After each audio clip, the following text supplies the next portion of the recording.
entre ce village d'Yzeure et la rivière d'Allier, eh bien, c'était un terrain, disons, un espace non habité, seuls quelques de pêcheurs, d'agriculteurs, de meuniers, qui avaient leurs moulins installés sur des bateaux sur l'Allier. Et ces nombreux moulins, bateaux, comme on les appelait, ont donné le nom de la ville. C'est en 990 que la ville de Moulins est citée pour la première fois dans une charte qui atteste de la vente par 4 frères de l'abbaye de Cluny d'une chapelle sise in villa Molinis.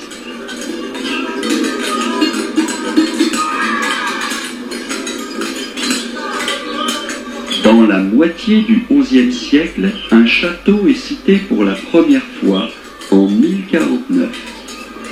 Il fut le point de départ et d'appui pour les seigneurs de Bourbon.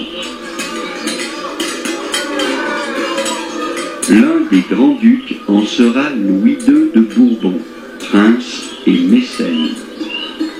Il fit reconstruire le château de manière à ce qu'il joue le rôle de forteresse efficace et en même temps soit susceptible de lui fournir une résidence confortable lors de ses séjours dans le duché.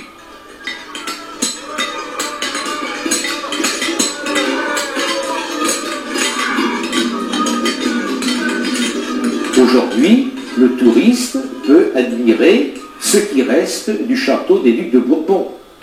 Je veux parler du donjon de la Malcoiffée.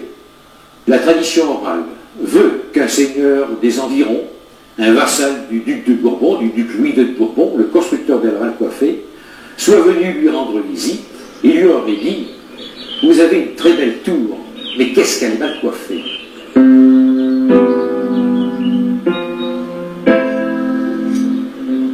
La croissance et l'expansion de Moulins s'affirment au XIIe et XIVe siècle, époque où les seigneurs de Bourbon accrurent leur prestige et leur puissance. En 1327, Moulins devient duché et capitale des ducs de Bourbon.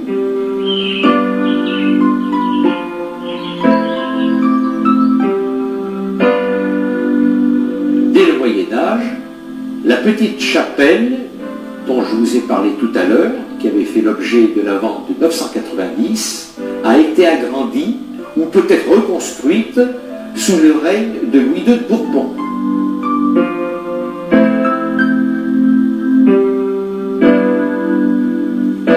À partir de 1465, les ducs de Bourbon avaient pris une telle importance qu'ils considéraient que ce petit édifice religieux, construit par leur ancêtre Louis II, n'était plus digne de leur opulence. Et ils construisirent la collégiale que nous pouvons encore admirer aujourd'hui, et qui est actuellement la cathédrale, et qui a été construite dans un style gothique flamboyant.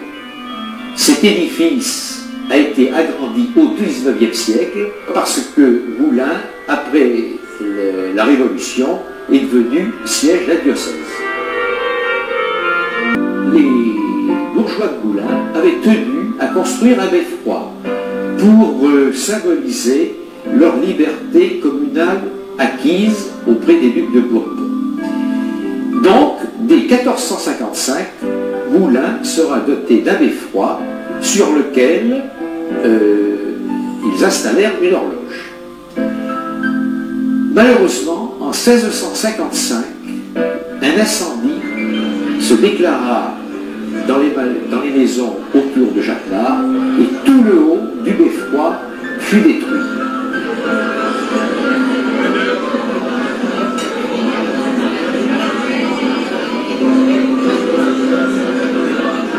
Il y a une famille que tous les Moulinois connaissent, la famille Jacquemart, le père et la mère, Jacquemart et Jacquette, qui sonnent les heures, et les enfants, Jacquelin et Jacqueline, qui sonnent les quarts et les demi. Au début, il y avait un sonneur à pointer dans le budget de la ville, qui avait mission de sonner les événements heureux et malheureux de la cité.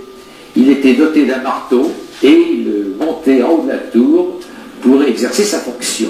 Jacques Marc a commis l'imprudence d'emmener sa femme et ses enfants en haut de la tour pour admirer le spectacle de la venue de la future duchesse de Bourbon. Et la fameuse fée Carabosse les a punis en les transformant en automates. C'est donc depuis cette époque que Jacques Marc est condamné à rester en haut de sa tour avec sa famille, avec sa femme et ses enfants.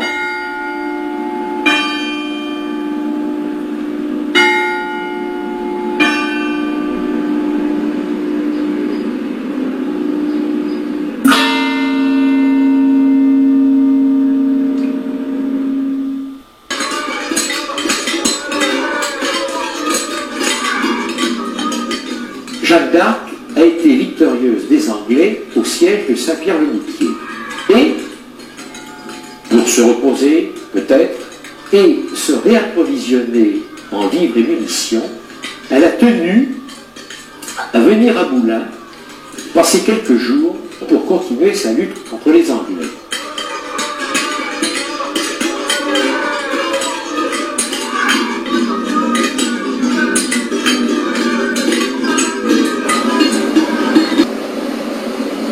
L'Allier a toujours posé des problèmes aux habitants de Moulins. Plusieurs édifices, dont le pont Ginguet et le pont Mansart, furent emportés par les crues. Il faudra attendre 1750 pour que l'ingénieur Louis de Regemorte établisse un projet qui sera accepté.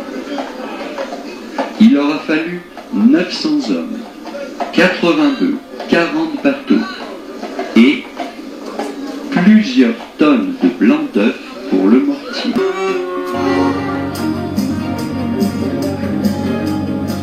Théodore de Bonville, Achille Allier, Coco Chanel, d'illustres personnages sont originaires ou ont vécu à Moulins. Nous aurions pu également vous faire découvrir d'autres lieux, comme le quartier Villard, musée national du costume de scène début 2000, ainsi que d'autres époques. Cependant, Moulins, classé ville d'art et d'histoire, a bien mérité ce titre. Aujourd'hui, Moulins, fort de son histoire, s'est dorénavant tourné vers son avenir. Mais ceci est une autre aventure. Alors, à bientôt.